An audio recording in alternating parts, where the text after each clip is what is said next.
I'm done. Those words rippled through every corner of the combat sports community. What followed would uncover secret $30 million negotiations, claims that the UFC had hidden his retirement, and speculation that Jones had walked away from the toughest fight of his career. But what he revealed next would change everything. This was the retirement bombshell that shook the foundations of mixed martial arts. The footage appeared to come from a casual conversation. Nothing staged, nothing official. Yet the impact was seismic. Jon Jones, the man widely regarded as the greatest mixed martial artist to ever live, had seemingly walked away at the peak of his powers. This wasn't an aging fighter limping to the finish line after a devastating loss. This was a dominant champion, still on top, choosing to close the curtain on his own terms. Jones's record spoke for itself. 28 wins, 1 loss, 1 no contest. He had just successfully defended his heavyweight title, proving that even after years of controversy, setbacks, and personal turmoil, he was still the sport's most complete and dangerous fighter. The revelation that he was done, and the mystery surrounding why, immediately became one of the biggest stories in MMA history. What made it even more explosive were the claims that surfaced in the aftermath. Sources alleged that the UFC had known about Jones's plans for months, but chose to keep it quiet. Behind the scenes, there had been whispers of massive financial negotiations, unfulfilled promises, and disagreements over creative control. To the public, everything seemed fine. But beneath the surface, tensions between Jones and the promotion had reached a boiling point. In the weeks leading up to the leak, fans had begun noticing something strange. Jones had been posting cryptic messages on social media that hinted at something bigger. One particular post on X, formerly Twitter, stood out.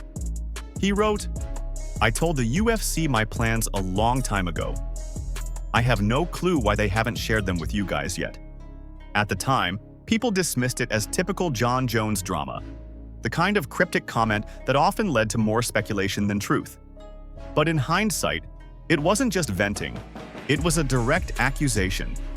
Jones was calling out the multi-billion-dollar organization that had built its modern empire largely on his back.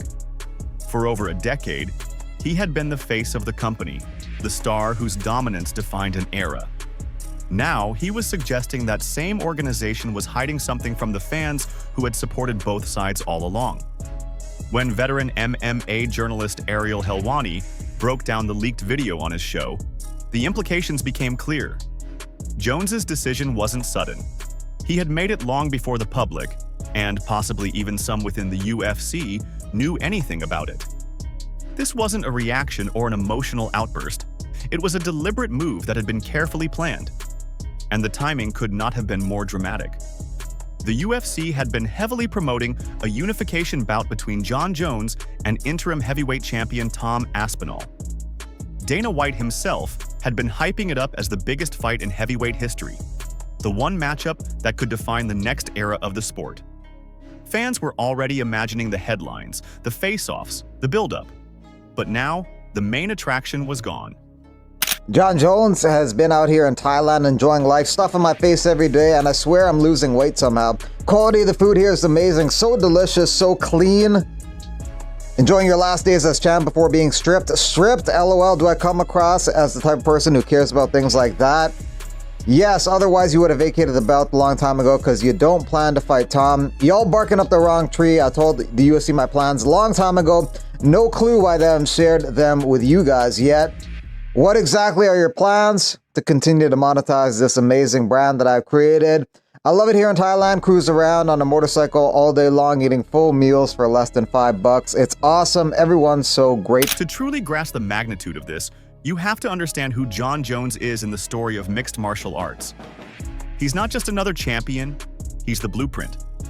At just 23 years old, he captured the UFC Light Heavyweight Championship, becoming the youngest title holder in the organization's history. He didn't just win, he dismantled legends. Daniel Cormier, Alexander Gustafsson, Quinton Rampage Jackson, Lyoto Machida, all fell to his mix of reach, precision, and unorthodox creativity. His style redefined what it meant to be a complete fighter. Jones's dominance stretched across eras. He defended his title 13 times over 2 separate reigns, carving out a legacy that many believed would never be matched. And yet, after conquering everything there was at light heavyweight, he still wanted more. Moving up to the heavyweight division in 2023 wasn't about necessity. It was about ambition. He wanted to test himself against the biggest and most powerful men in the sport. When he finally made that move, he did it in typical Jon Jones fashion, with flair, confidence, and results. At UFC 285, after a 3-year absence from competition, he stepped into the Octagon against Cyril Gane. Many doubted whether the long layoff and added muscle would affect him. Instead, Jones made it look effortless, finishing Gane in the first round with a guillotine choke to claim the vacant heavyweight title. In that moment, he silenced every critic and reminded the world why he was considered the most gifted fighter to ever step into a cage. That win meant more than just another belt. It was redemption after years of chaos.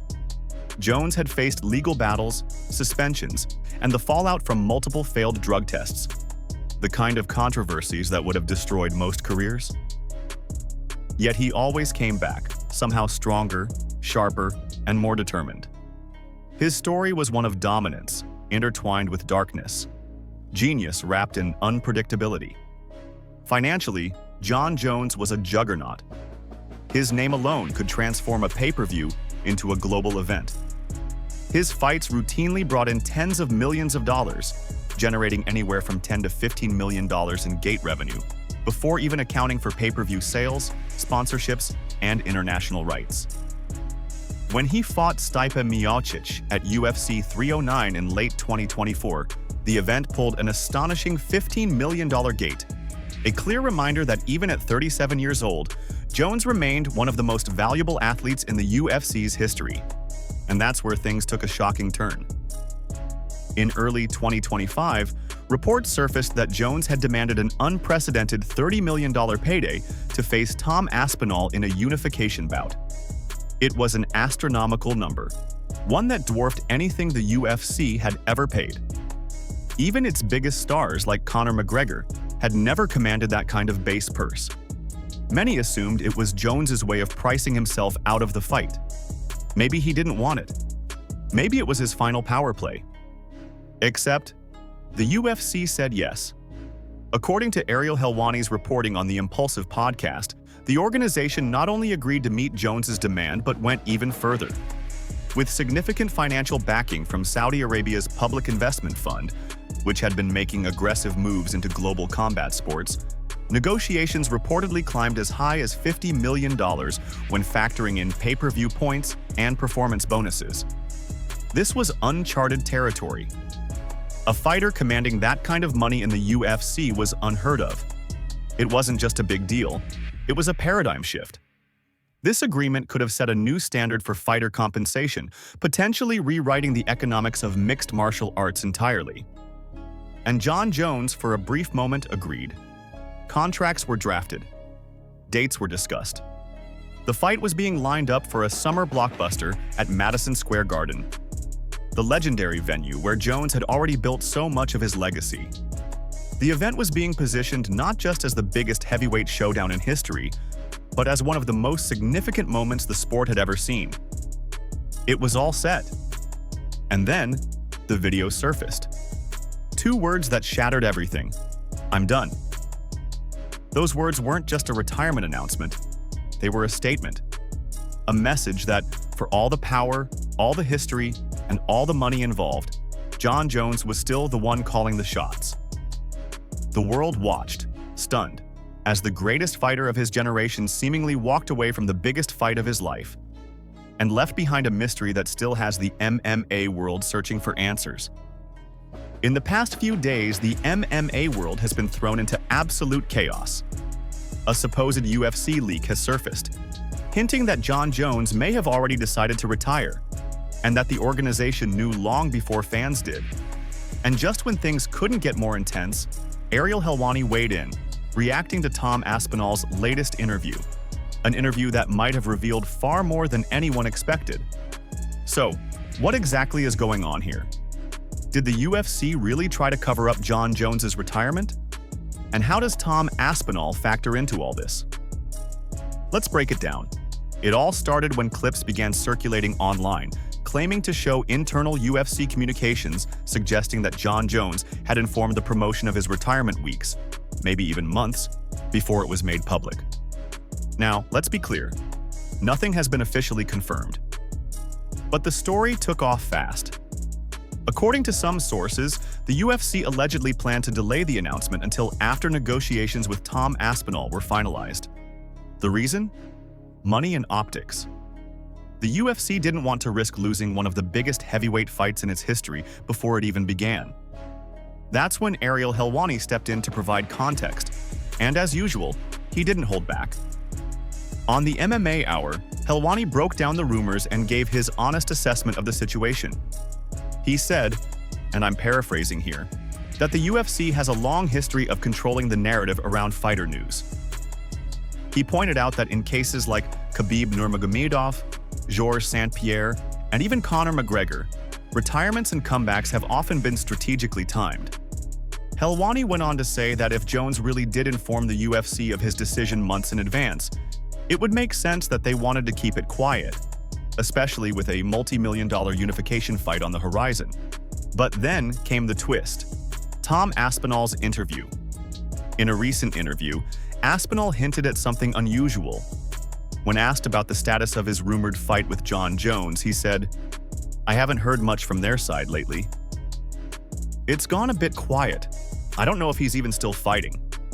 That comment set the internet on fire. Fans immediately connected the dots. Was Aspinall indirectly confirming what the leaks had already suggested? That Jones was done and the UFC was stalling until they figured out how to handle it? Helwani reacted to this too, calling Aspinall's comment very telling. He noted that fighters are usually the last to know about behind-the-scenes decisions, but in this case, Aspinall's tone sounded less like confusion and more like subtle confirmation. In a recent interview, Aspinall hinted at something unusual. When asked about the status of his rumored fight with Jon Jones, he said, "I haven't heard much from their side lately. It's gone a bit quiet. I don't know if he's even still fighting." That comment set the internet on fire. Fans immediately connected the dots. Was Aspinall indirectly confirming what the leaks had already suggested? That Jones was done and the UFC was stalling until they figured out how to handle it?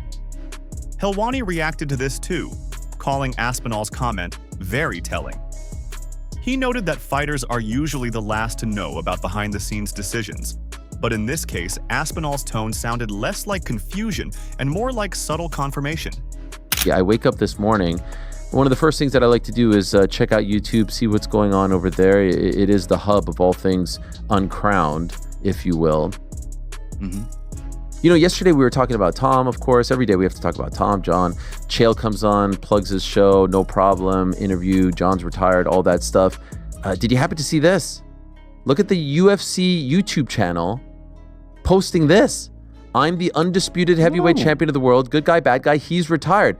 And first I thought, wait a second. And by the way, who made this little thing here? This is fantastic. Well done to whoever did this. Who was this? Was that Connor? Was that Jordan? That'd be On-Air Jordan. Well done. I like that. Could we see one more time? I speak French. I do a little editing. I want to see this. I want to see this again. How it came up like that. That was nice. Look at this. PT, I thought this was very significant because here's the UFC, and I thought it was one of those like fake UFC YouTube channels, just like repurposing things. They're pushing the retired gimmick. They're pushing the undisputed gimmick. Like, that doesn't happen often. This might be a sign, finally, from the heavens. Well, what is the sign, if you don't mind me asking? Like, are they trying to put pressure on Jones here with this kind of stuff? Point. Like, look, we're on Tom's side. Like, surely if things were changing, something would have happened, right? So I just feel like we're now in a situation where the UFC are more publicly aligned with Tom Aspinall and saying, "Come on, Jon." But really, like, we went through those weeks where we're like, "This is on Jon," but that was only gonna last so long. Like, it was always going to come back to the UFC, have to make a move. That's where I am now. Like, what are we going to do here? We need to do something. If you're just going to let Jon kind of twiddle his thumbs and enjoy himself in Thailand, he's going to continue to do that. Like, I don't believe what Jon said before, where he was saying the UFC know this situation. This doesn't seem to me like... And that's the story for now. Jon Jones, the UFC, and a retirement rumor that refuses to die. Whether this is the end of an era or just another twist in the greatest career MMA has ever seen, one thing's certain, the cage is never quiet for long. If you enjoyed this breakdown, make sure to hit that like button, subscribe, and turn on notifications so you never miss the next shockwave from the world of combat sports. This is Octagon HQ, where the fight never ends and the truth always hits harder.